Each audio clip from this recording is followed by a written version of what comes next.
a nossa segunda videoaula.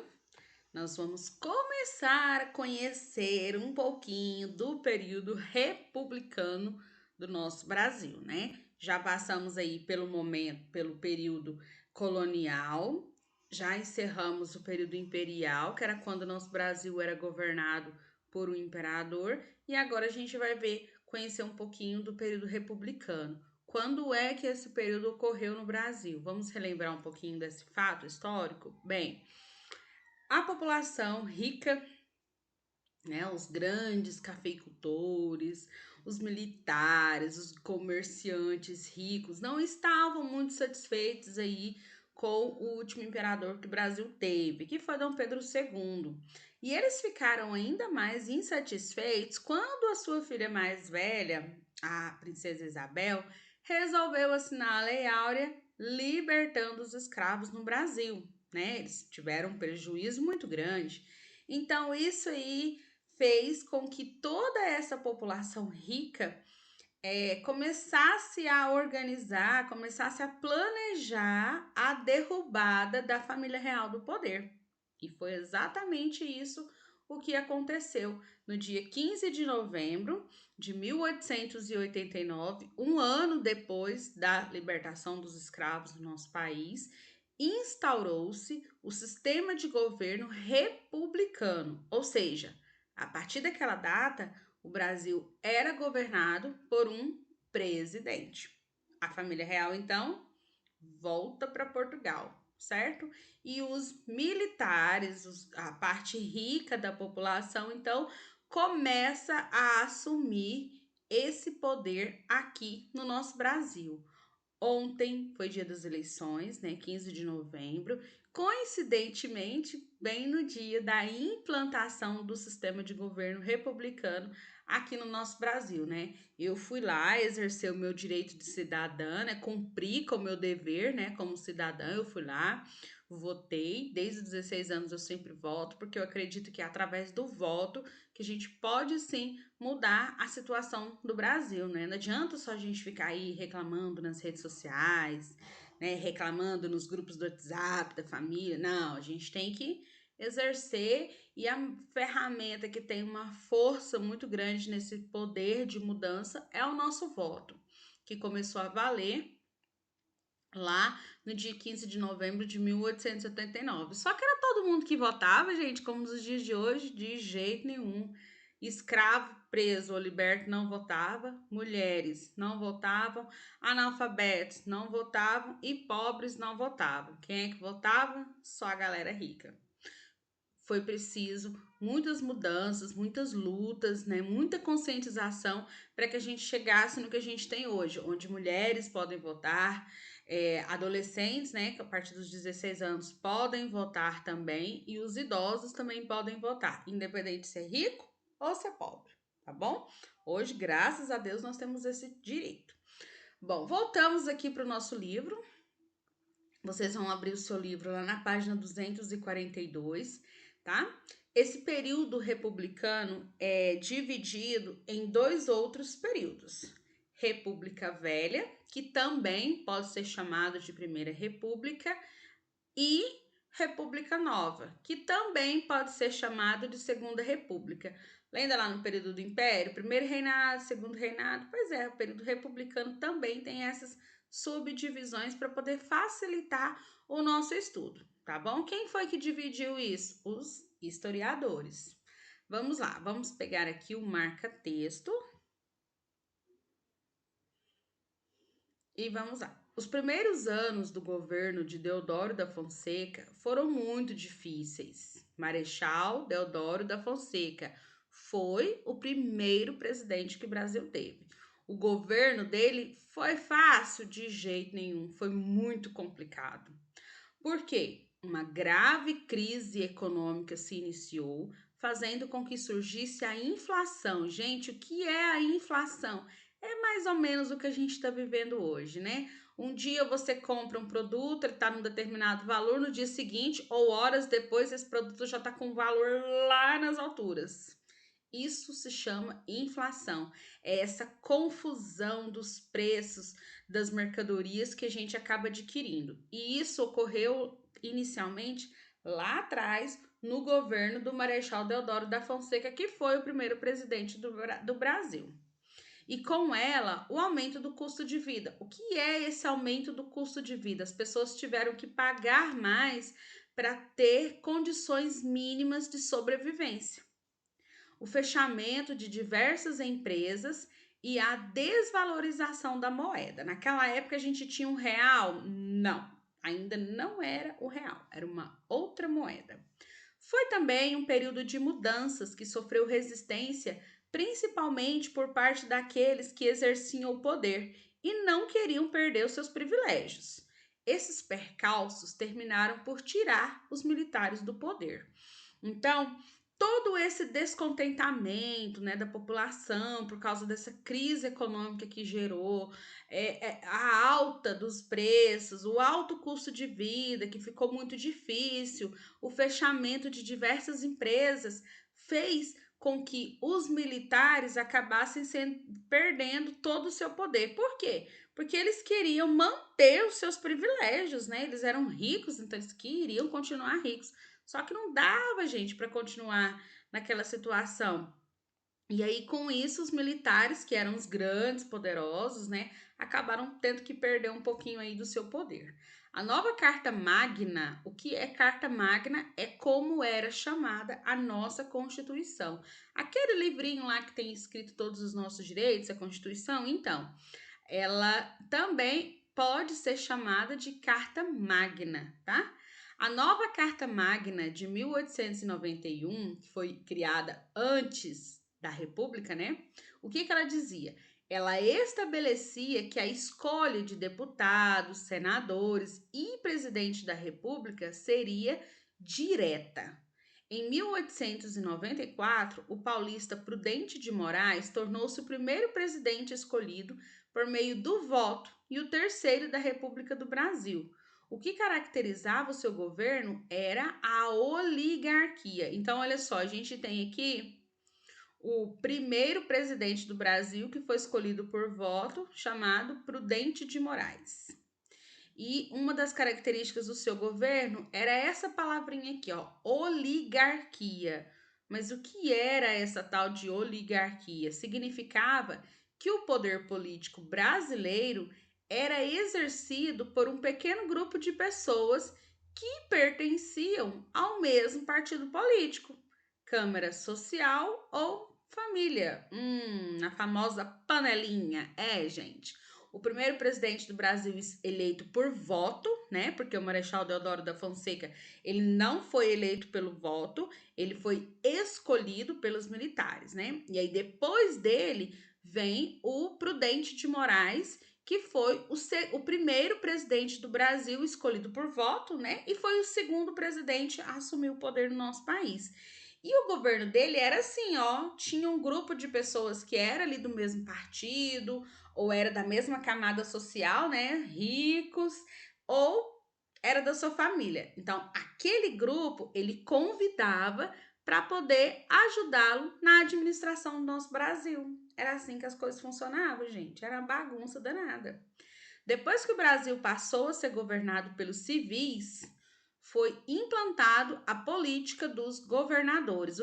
Quem eram os civis? Eram as pessoas que não faziam parte do exército, tá? As pessoas que faziam parte das Forças Armadas Brasileiras do Exército são chamadas de militares. Nós que não fazemos parte da força do Exército somos chamados de civis, tá? Então, aqui a gente viu que com essa crise econômica toda, os militares acabaram perdendo o seu poder, né? Porque não tinha como eles continuarem exigindo os mesmos direitos, tendo as mesmas regalias, né? E aí, quando os militares perdem parte desses privilégios, então o Brasil passa a ser governado então pelos civis, que é a população comum, né? Rica, mas a população comum que não fazia parte do exército.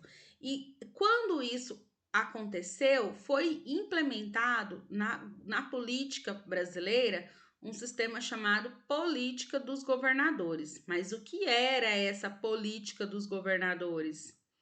A política dos governadores consistia em uma estratégia do governo para apoiar os políticos mais fortes em cada estado, com o objetivo de chegar a acordos entre os governadores estaduais e federais e, assim, manipular o legislativo para que apoiasse a política do presidente. Então, essa política dos governadores era nada mais, nada menos do que uma grande treta, gente. Acontecia ali um acordo entre os governadores. Eles conversavam com os vereadores, com os deputados, para que os vereadores e os deputados apoiassem as ideias, os projetos do presidente.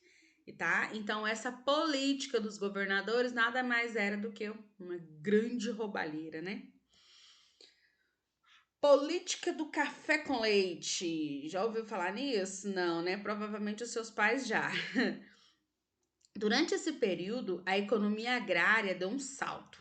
As elites estaduais, principalmente a paulista e a mineira, ganharam destaque por serem as mais ricas do país. São Paulo destacava-se pela importância do café no mercado mundial e pela industrialização que estava se iniciando na região e Minas Gerais, pela sua grande produção de leite e também pelo cultivo do café.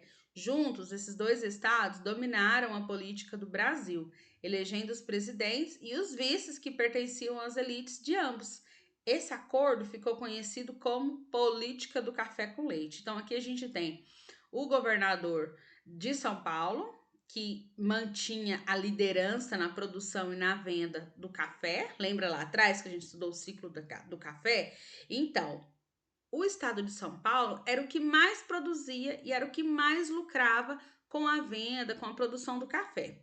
Enquanto isso, lá em Minas Gerais tinha grande produção de leite.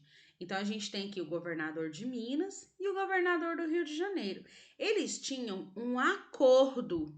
Que acordo era esse?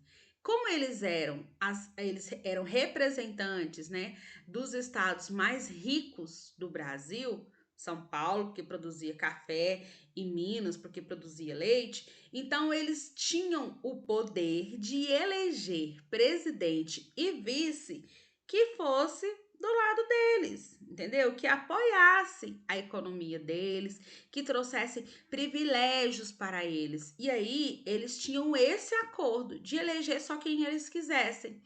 Esse acordo entre São Paulo e Minas Gerais ficou conhecido então como a política do café com leite, tá? Então era esse acordo aí que acontecia. Depois a gente tem o coronelismo e o voto de cabresto. No período das eleições, os políticos, para conseguir a vitória nas urnas, contavam com o apoio dos coronéis. Quem eram esses coronéis? Eram homens poderosos, influentes proprietários de terras e ricos comerciantes que dominavam a região em que viviam.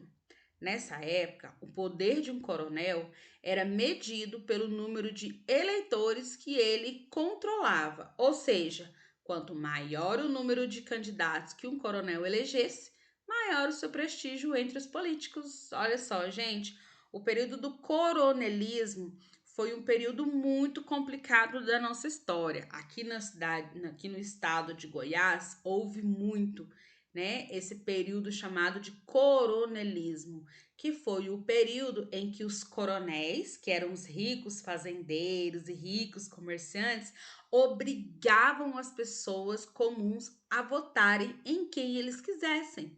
Não chegava e tinha uma conversinha, né? Tentando fazer uma propaganda política como acontece hoje. Não. Eles obrigavam as pessoas a votarem neles, em quem eles quisessem. Quem não votasse, porque naquela época o voto não era secreto, tinha que falar, né, em quem votou. Quem não votasse sofria severas punições. Muitas pessoas acabaram presas, outras pessoas acabaram morrendo.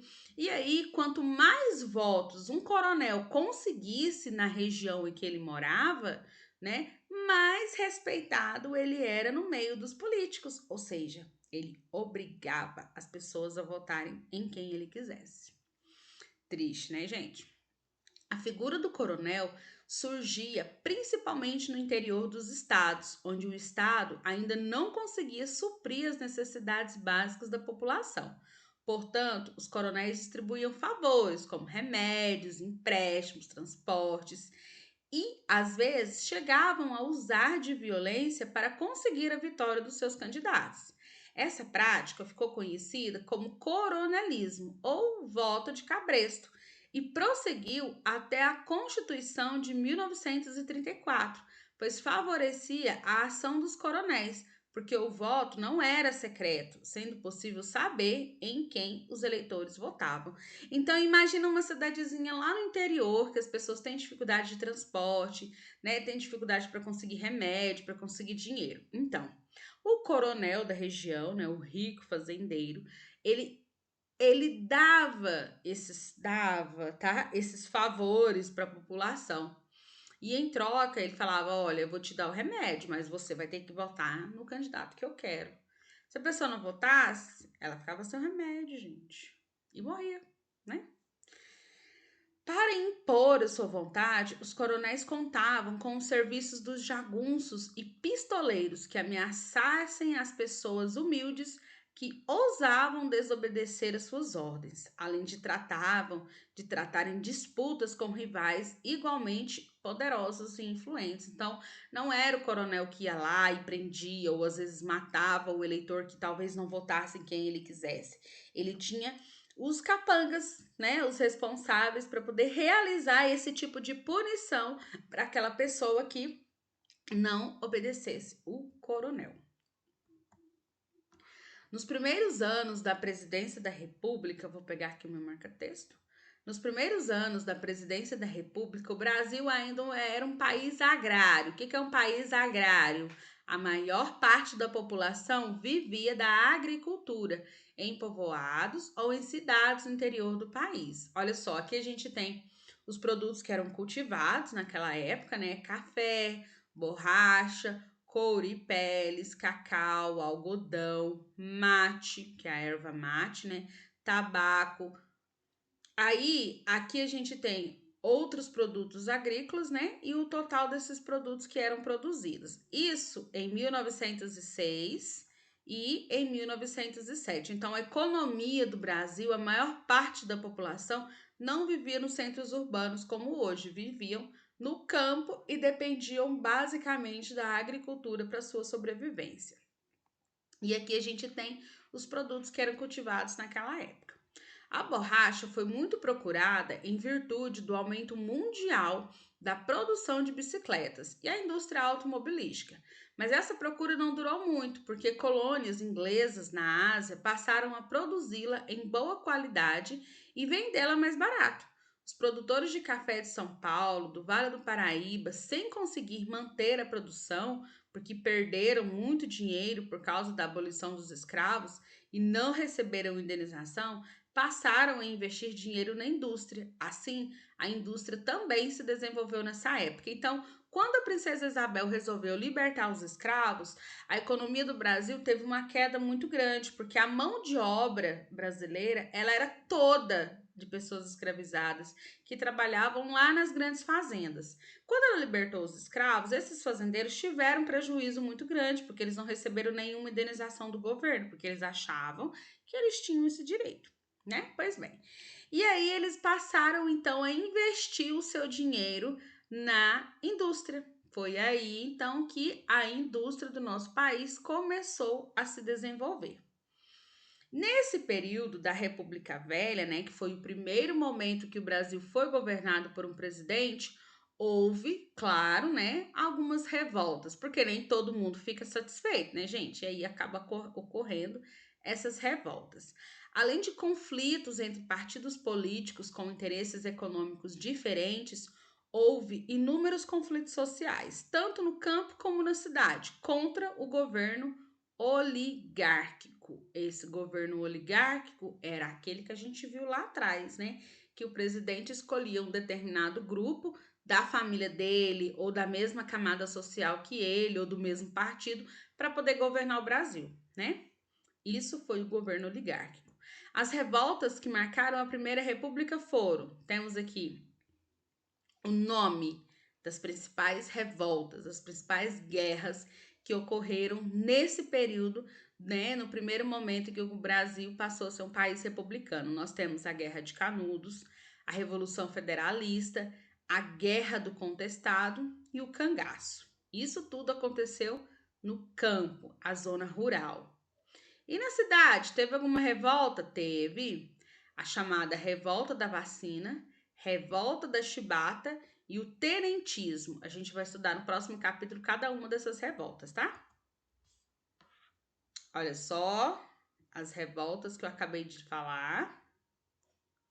A população brasileira vivia no campo em condições precárias, ou seja, passava muitas dificuldades. Mesmo com a proclamação da República, pouca coisa mudou para melhorar a situação. Com a proclamação da República, gente, quem era rico ficou mais rico, quem era pobre continuou pobre, tá? Não teve mudança nenhuma. A pobreza e a miséria aumentavam no país. Então, aqui a gente vai conhecer um pouquinho das principais guerras que ocorreram lá no campo, na zona rural, nesse período republicano do Brasil. A gente começa, então, pela Revolta de Canudos. Onde foi que ela ocorreu? Na Bahia. Quem foi o seu grande líder? Antônio Vicente Mendes Maciel, que era conhecido pelo povo como Antônio Conselheiro. O que ele fez? Ele reuniu milhares de camponeses miseráveis, ou seja, muito pobres, em um arraial que praticamente se tornou autônomo. Esse arraial foi violentamente destruído, porque os representantes das oligarquias tinham medo de perder a sua mão de obra. Então, o Antônio Conselheiro reunia todas as pessoas do campo que passavam fome, que passavam dificuldades, e aí criou um arraial. O que é um arraial? É uma espécie de cidadezinha do interior.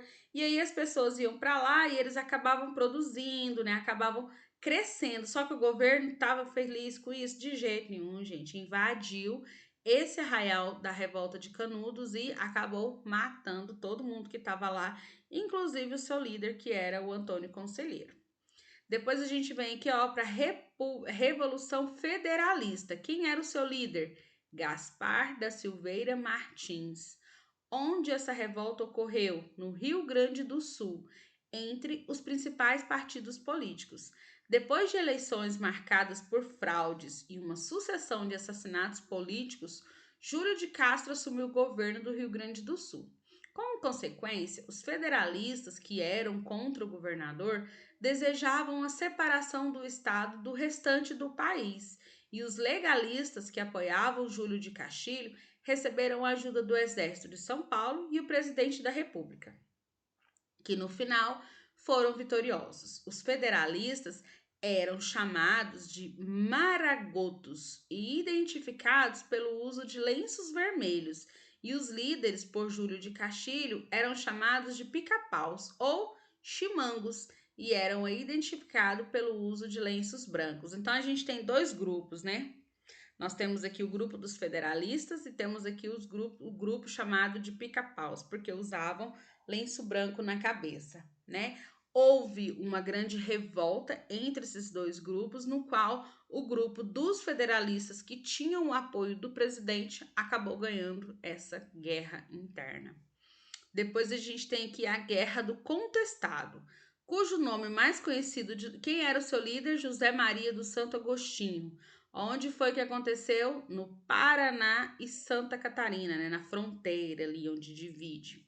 Em 1912 e 1916, por disputas territoriais, e contou com a participação de cerca de 20 mil camponeses que lutaram pelo posse de terras. Então, era uma luta entre camponeses que queriam a posse, queriam ser donos de outras terras.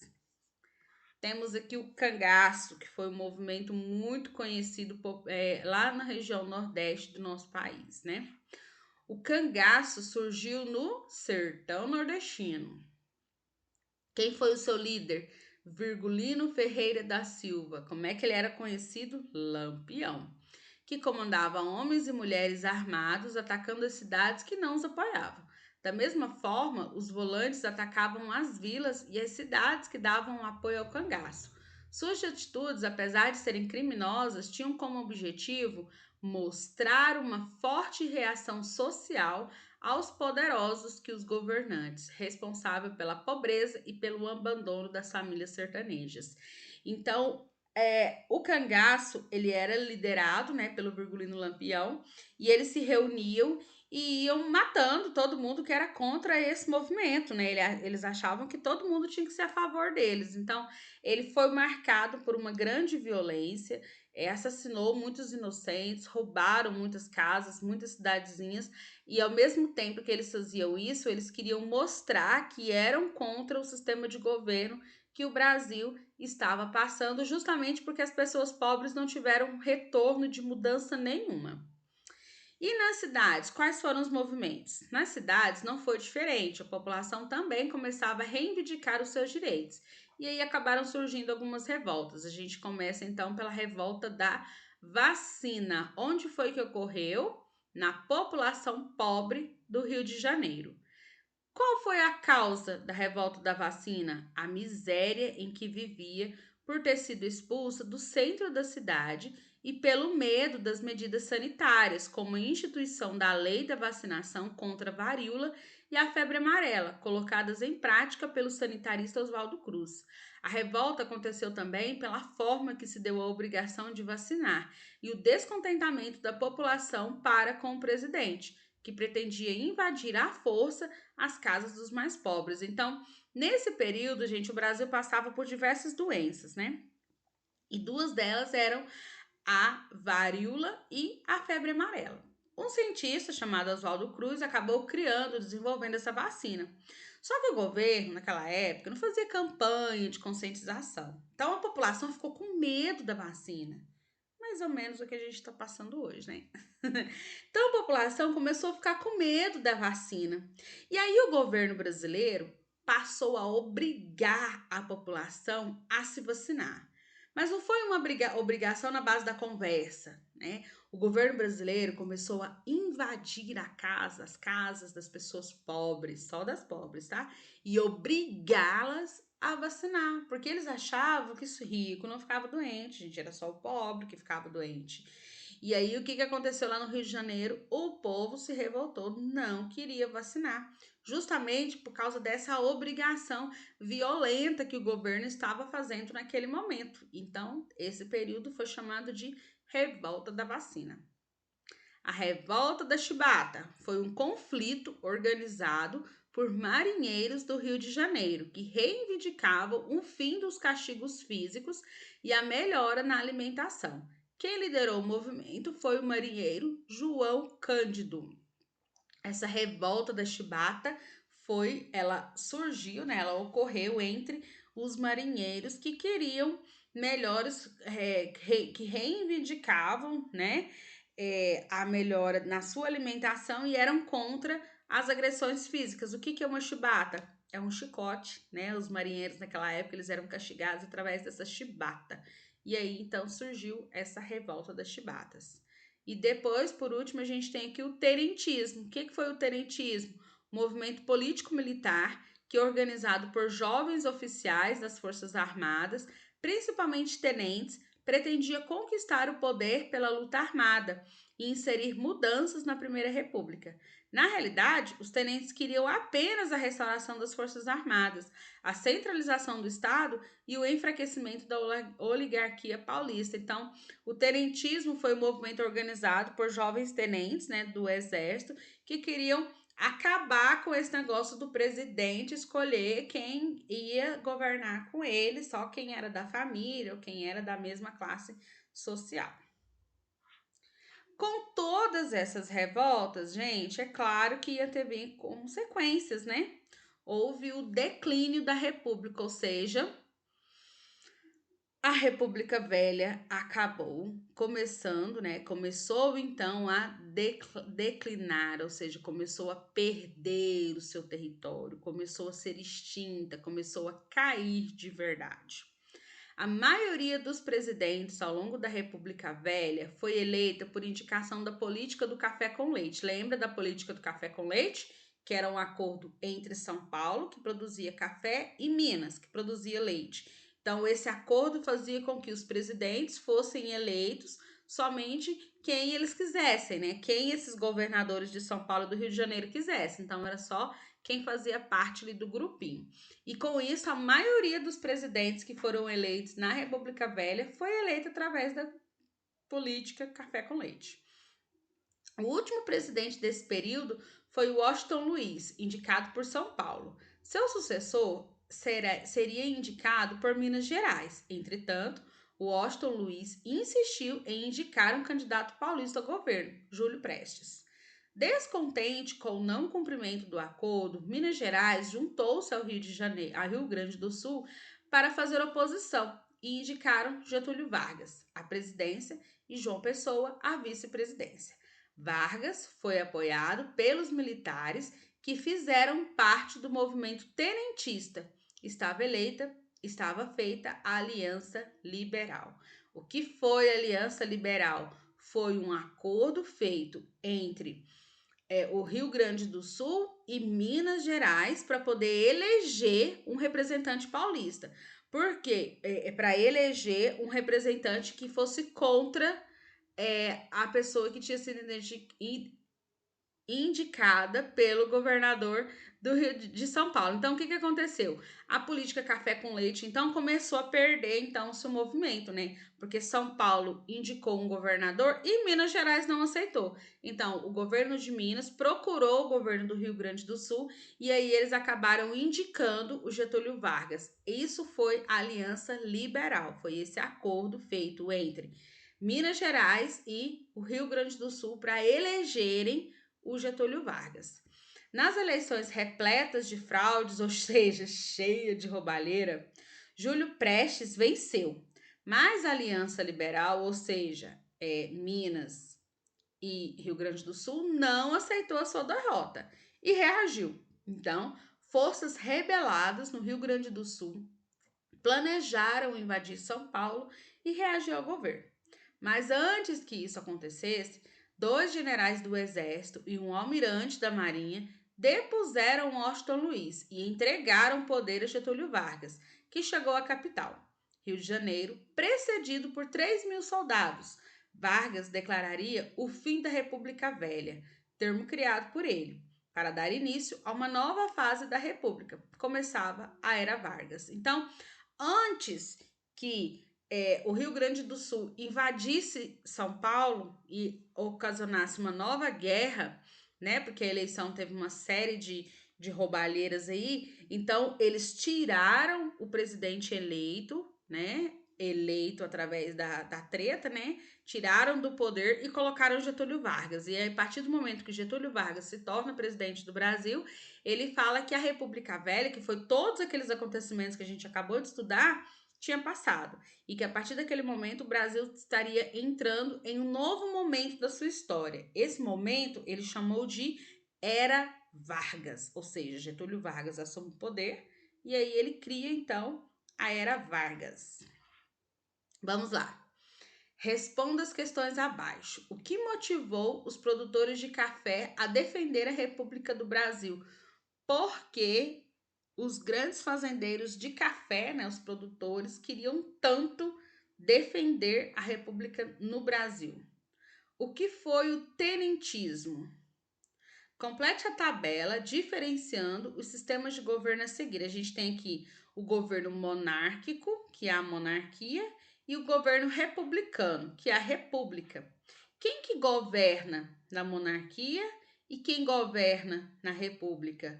Como que esse governador, esse governante é escolhido? Quem elege esse governante? Na monarquia, como que o seu governante é eleito?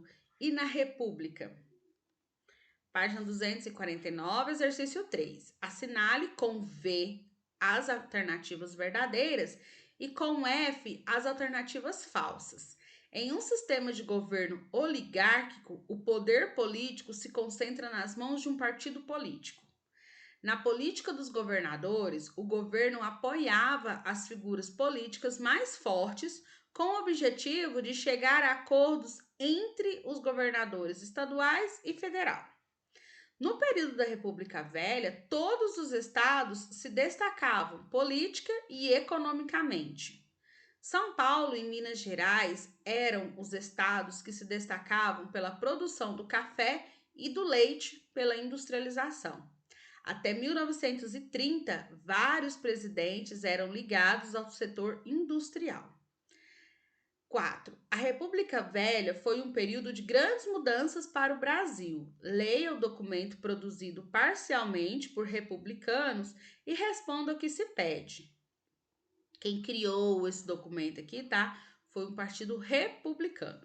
Não há nem pode haver representação nacional, onde não há eleição livre, onde a vontade do cidadão e a sua liberdade individual estão dependentes dos agentes imediatos do poder que dispõe da força pública.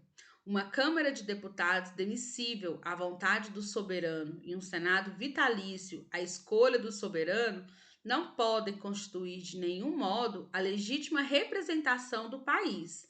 A centralização, tal qual existe, constrange o cidadão, subordina o direito de todos ao arbítrio de um só poder, que pode ser demitido, vontade, opinião.